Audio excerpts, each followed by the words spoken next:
On the 19th of October 2011, the residents of Dale Farm were brutally evicted from their own land after a long court battle over planning permission. They were just so violent that I think my heart stopped beating for a couple of minutes. I went into shock, you know, proper shock. It was like a war. It wasn't like an eviction. We weren't expecting taser guns. They used tasers, met police. They wasted millions of pounds, and it was totally appalling what they've actually done in the 21st century in Great Britain.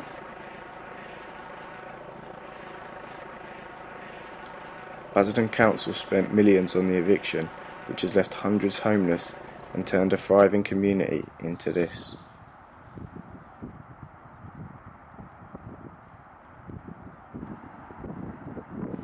They've got no water, no electric, and the kids' conditions is living very, very poorly, to be fair.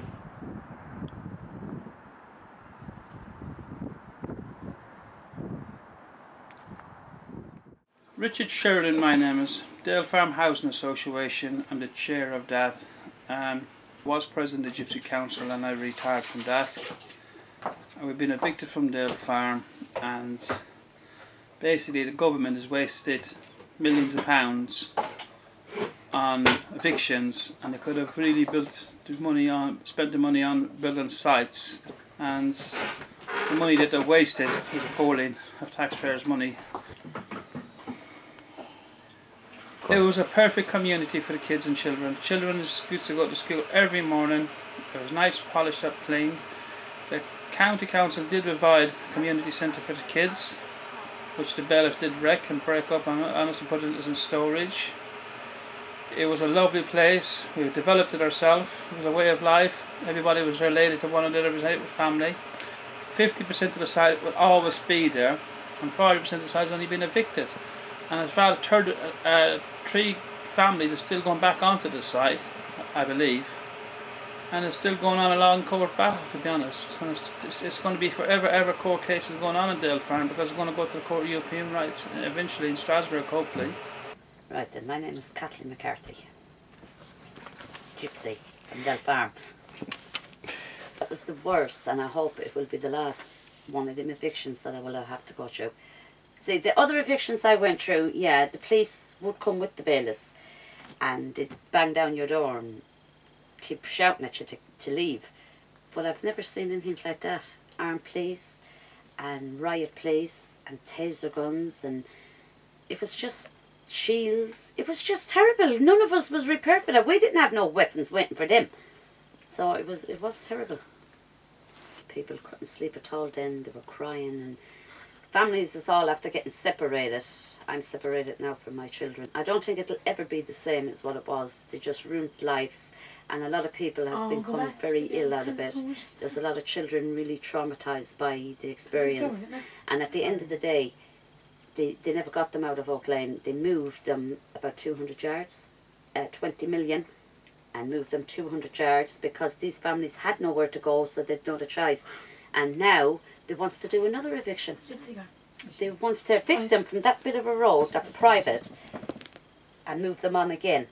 When they came in there with the big diggers, the drama of it, the kids threatening, the kids are still not over. The kids are still going to ask, seeing certain doctors about it. The threat of the eviction and the big diggers and whatever, you know. It shouldn't have happened in the 21st century. Basildon Council had a duty to provide sites, and the problem could have been solved a lot easier than the way it was. So we needed planning permission to lead a normal life and put our children to school, and they wouldn't give it to us. But yet they could go in, ruin lives, take children from school, chuck them on the side of the road, and without planning permission, they dug big massive holes right down to where the sewerage is. Now all that sewerage is spread all around Oak Lane.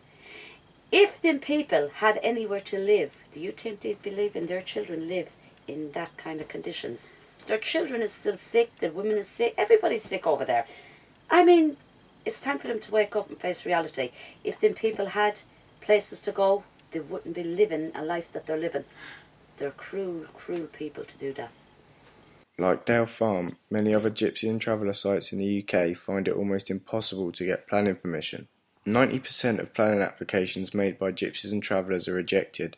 This is compared to an average 20% rejection rate. The way we break the law is the planning law because we're forced to do it. Because we put in planning permission, right, ever before we went into this, we still never got it anyway, it was refused. But we put in for planning permission, right, and the very second that they found out we put in for planning permission for this piece of ground, right, the MP, the local MP of Basildon and Billericay stood outside Tesco's and got 5,000 signatures to stop that. So that's just an example of what happens to us.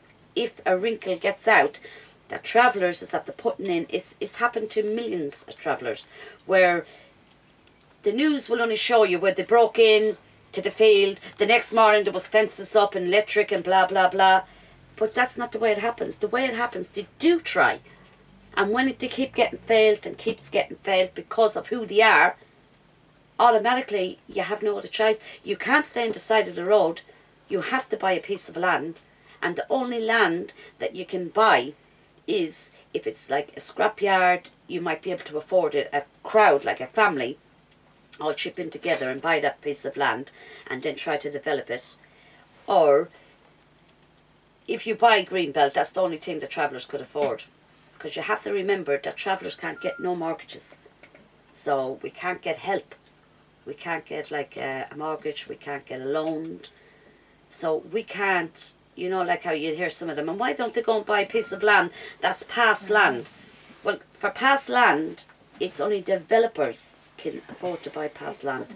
Big companies, developers, because you're talking about millions. And where are we going to get that kind of money? Many of the Dale Farm families remain on the road at Dale Farm, facing another eviction. Others who have moved on are also facing further eviction threats. The people on Dale Farm, 90% of them still live on Dale Farm on the road part. Some of them went to Cambridge, which is here at Smithy Finn, which is still under threat of an eviction. The government again is still under wasting more eviction, wasting more millions of pounds. I got a duty to provide 113 pitches in the Cambridgeshire area, I believe. I believe 13 pitches only been identified through appeals. And I can't understand why they just can't let the people live on the wrong ground when they bought under government guidance in the beginning. And I just can't understand why they can't just leave and pass them and they'd save millions of pounds because they failed to identify sites themselves.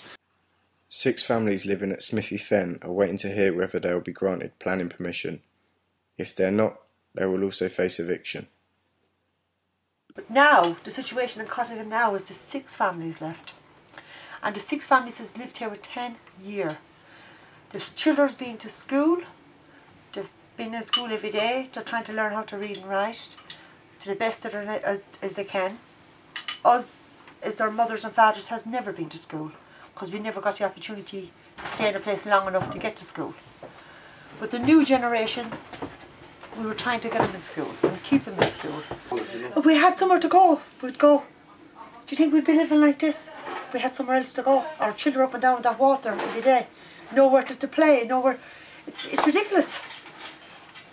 If we get moved from here, we haven't the foggiest where to go. Not even a caravan site in the area for us to go. There's nowhere really for us to go. If we get chucked out of here, we really are homeless. So we don't know what to do. We can't put up any walls. We can't put up any ground, any stones on the ground. We can't do anything. We can't do anything to my home that I'm living in. The floor is falling down out of it. The pipes is all busting. Yes, they're everyday things, but we can't decorate, we can't do anything. We're like we're living in a prison, an open air prison, waiting to get released. That's why I feel. It's terrible. It's really, really terrible. It's like you're living in an eviction coming to your door and you don't know when it's going to happen. It can happen any day. And we're living in the fear of that. Sometimes we can't sleep. Sometimes you go to bed crying because of it. You don't know tomorrow or the next week you're going to be here or where you're going to be. You're going to be beside of a road somewhere. It's true though, you don't know what it's going to bring. I wish to God they'd leave us here though, just get it over and done with. Either come and chuck me out or just leave me, one or the other. That's the way I feel. I got mad. In addition to discriminatory laws, Gypsies and Travellers face a great deal of prejudice in their day-to-day lives. Why do people, this is what confuses me, say, why don't they travel if they're travellers? When we're travelling and we pull into a little town and the first settled person sees us, rings the police and tells the police, oh, there's a load of gypsies that are pulling in there to that field. Can you understand now what I'm trying to say? They want us to travel, but they won't let us travel. We have to settle because we're meant to settle. And that's what I would like to say to those people. It's not something that we wanted to do. It's something that we have to do. And it's the government that's doing it. The Tory government. If the government really and truly start building sites and took an obligation to say, well, these is human like everybody else. I mean, we have thousands and thousands of all different religions and different cultures in this country anyway. But we're the only ones that's not recognised. We're the only ones that's still being persecuted and tortured. Where everybody else has gained their rights. I mean, even animals have their rights. I mean, our class is lower than even animals because we've no rights. We truly have no rights. It's just a big tag printed on your back. Gypsy, not wanted. Just for being a traveller, I have been refused so many times in pubs that it's been a joke. I have been refused just because being a traveller not to use the laundrette. You know, the washing machines. Could not use them because of a traveller. Refused in a doctor's surgery for being a traveller. I mean, there's so many things that I could tell you that happened to me in my lifetime because I was a traveller. It's just absolutely horrible. We're just human beings and we just need to be treated the same as everybody else. And you will find your good with your bad in every society. So you will find bad and good in travellers the same way you will with everybody else. But I think that you shouldn't paint everybody with the one brush. And we should have a bit of respect. That's all we're asking for, is just that little bit of respect.